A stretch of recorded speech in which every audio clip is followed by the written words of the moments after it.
So you want a classic bike. I get it, I like them too. Forget them plastic spaceships some of the young folks ride, I want a classic motorcycle. But what kind? Because in the old days there were really only two kinds of motorcycles, standards and cruisers, and some bikes that straddle the line between the two. Cruisers are low-slung American-style motorcycles with foot-forward riding positions, mostly inspired by Harley Davidson and Indian. And standards are sit-up high with your feet underneath you bikes, mostly represented by brands like Triumph and Royal Enfield, British or formerly British companies. Royal Enfield has been proudly Indian for decades now. And let's not forget that Moto Guzzi also produces a classic standard, the V7, and Kawasaki builds the very stylish W800. An update on their W series of bikes which were based on the British BSA A7. Check out my review of that bike in the top right corner. So, if you're waxing nostalgic and want to relive the past, or live it if you're younger, which should you choose? In this video, we'll explore this question. Which classic bikes look, sound, and ride best, and which ones should you get based on your riding style, culture, and budget?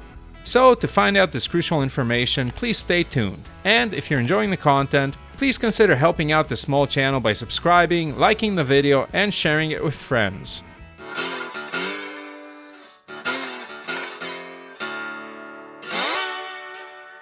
So, American-style cruisers are mostly American, being built by companies like Harley, Davidson, and Indian. However, the Japanese manufacturers have their own cruisers, some classic looking, some decidedly modern, and even companies like Triumph and Royal Enfield, which are generally associated with British classics, have cruisers in their lineups. But the Harleys and Indians are the most traditional, running the gamut from the smaller, sportier models around 1000cc, like the Scouts and Sportsters, to the mid-size Softail and Chief models, to the most popular models, the big baggers, which top out around 2000cc. British-style standards are most commonly associated with Triumph, which produces bikes from 400 to 1200cc, of which the iconic Bonneville line is the most famous.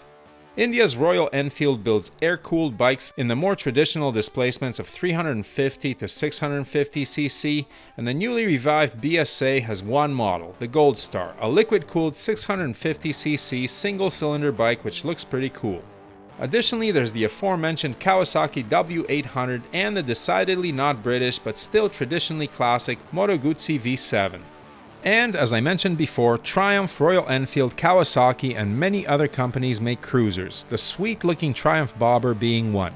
But you won't see companies like Harley and Indian doing the standard thing. Indian has the FTR 1200, which is essentially a sport bike with flat tracker styling, and Harley used to make the Roadster, which was more of a standard motorcycle. I used to own one, check out that playlist in the top right corner.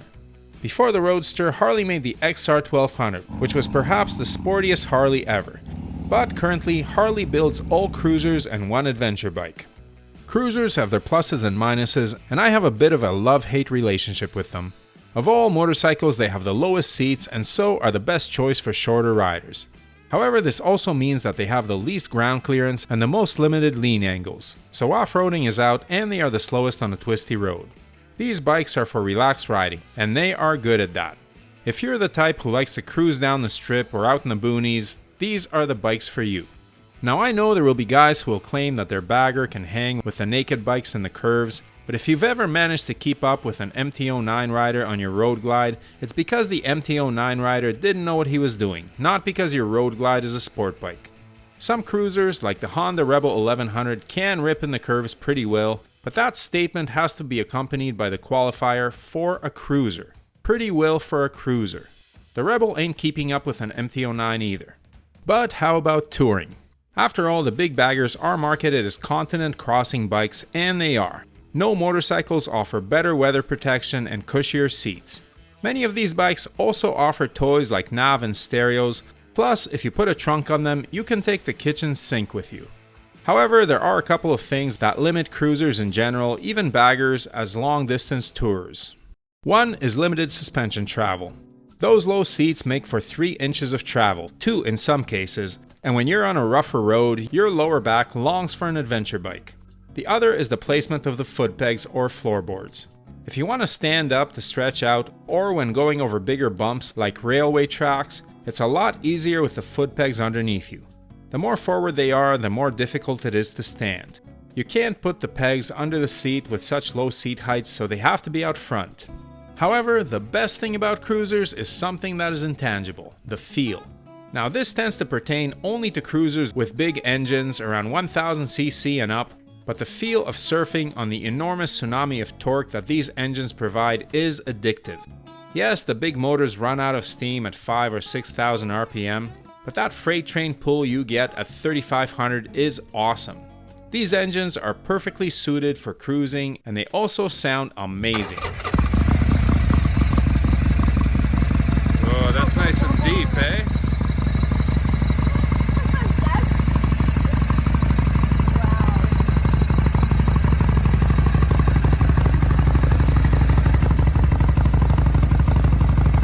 The classic standards tend to be lighter than the cruisers.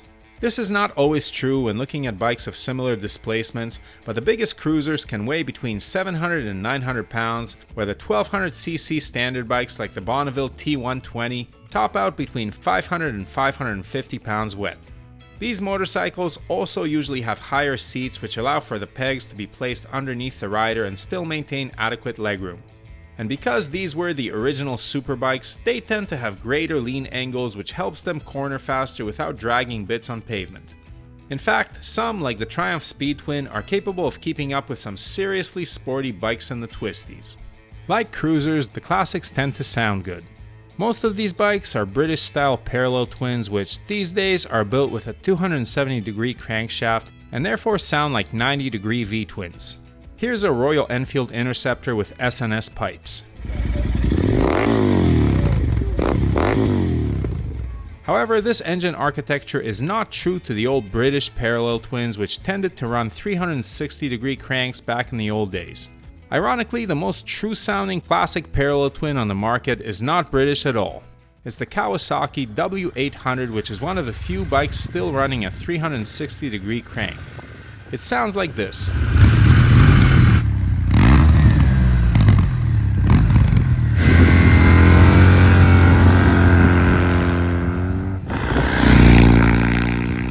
These engines, being smaller, tend to rely more on revs to make power, so they don't make the same torque down low, but punch above their weight when they get up higher in the rev range. So the classics are on average lighter than the cruisers, which is good, but have higher seats which make them feel more top heavy. They are generally sportier on twisty roads, but don't have that surfing on a wave of torque feel of the bigger cruisers. And although a W800 is more comfortable than any softail I've ever ridden, my opinion only, it is not as suited for cross-continent travel as the big baggers. Harleys and Indians are built for munching endless miles on the American interstate. They are stable and heavy, rendering them fairly immune to crosswinds and air disturbances from passing trucks. They truly make for a relaxing ride on the highways. The standard classics are not bad at this role either, but that's not their forte. They are lighter and tend to rev higher, making for a less relaxed highway drone. Looks-wise, these are all beautiful motorcycles, and which one appeals to you will depend on where you come from. I'm unique in this sense, having grown up in 1980s Poland where the standard bike ruled, and then having immigrated to Canada where the low-slung cruiser was king. I can appreciate the beauty of both. However, a lot of this will depend on each rider's personal experiences. These bikes are about nostalgia, and your preferences may depend on whether your dad or uncle gave you a ride on their Harley or Triumph when you were a kid. To me, Harley makes the cleanest looking cruiser, with Indian close behind. And while Triumphs and Royal Enfields both look the business, it is again the W800 with its air-cooled P-Twin that looks best in my opinion. Now, I already mentioned the addictive feel of the torquey big cruisers and the rush of the sportier standard bikes like the Speed Twin, but do they feel like legit old motorcycles? In short, most of them don't, which is mostly a good thing. The Royal Enfield Interceptor and Kawasaki W800 are built to produce about 47 horsepower in order to meet Euro A2 license requirements, and that is close to, actually somewhat under, the horsepower of the original 60s bikes they are built to emulate. So they offer what may be the closest to the original experience of riding an old school motorcycle. However, none of these bikes ride like their ancestors from 50 years ago, and that's probably a good thing. Even 25 years ago when I started riding, the Softails and Sportsters vibrated like paint shakers. Rubber mounting and counterbalancers? What are you, a commie? Bikes used to leak oil, stink, and take 5 to 10 minutes to start on a cold morning. Oh, and the old drum brakes treated a strong squeeze as more of a suggestion than an imperative to stop. Good riddance to that.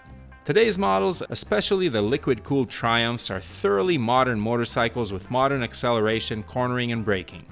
So now you're ready to plop down your hard-earned money on one of these. You break your piggy bank and head over to the manufacturer's website to check prices and... whoa! Holy cow, is that the price? Yes, for many of them, it is. The bigger Triumphs are pricey, the bigger Harleys and Indians absolutely ridiculous. If you want an inexpensive cruiser, Harley and Indian are not the answer unless you get a basket case second-hand and you're good with a wrench. Japanese options or the Royal Enfield Meteors are what you should be looking at. In the less expensive standard category, you're best going with Royal Enfield or BSA for a reasonable price.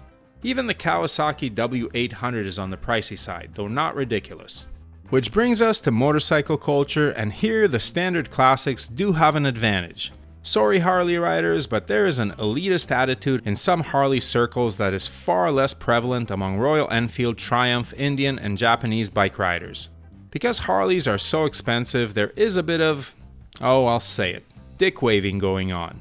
This used to be much more prevalent when I started riding a quarter of a century ago, and most of today's Harley crowd is not like this, but it only takes a couple to give a brand a bad name. What is that, a Honda? When are you going to get a real bike? This even extends to their own crowd. Nice Sportster, let me know when you're ready to upgrade. Even stuff like, you don't want to tour on a Softail, check out this Road Glide instead. Honestly, I've never seen this attitude from any other brand, even Indian. It's there at the bike nights, it's there on the group rides, and it's there in the dealerships. And it's primarily directed at non-Harley cruiser riders. This kind of stuff is never said to someone on a Triumph Bonneville, it's definitely a cruiser phenomenon.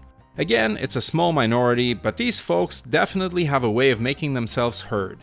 I hope that the majority of Harley riders who are perfectly nice and reasonable people eventually discourage this type of thing because it reflects badly on the whole brand. So, after all that, if it's my money, what would I buy? Probably a Harley. If I was in the market right now, which I'm not, I'd pick up a used Softail and enjoy. I get enough adrenaline with the bikes I test every summer. Plus, I'm old and about to become a father, so I don't mind kicking back and watching the world go by at a sedate pace. The Harley will keep its value well, and as I've already stated, that torque and sound are addictive. But with a kid on the way and an adventure bike in my garage that meets all of my needs, I need a new bike like I need a hole in the head. I'd never ride it because I spend the whole summer testing new models. I barely ride my own bike. But what about you? Are you more of a Mickey Rourke or a Marlon Brando? Which classic bike would you park in your garage? Please share your thoughts in the comments below. Ride safe, and may the spokes be with you.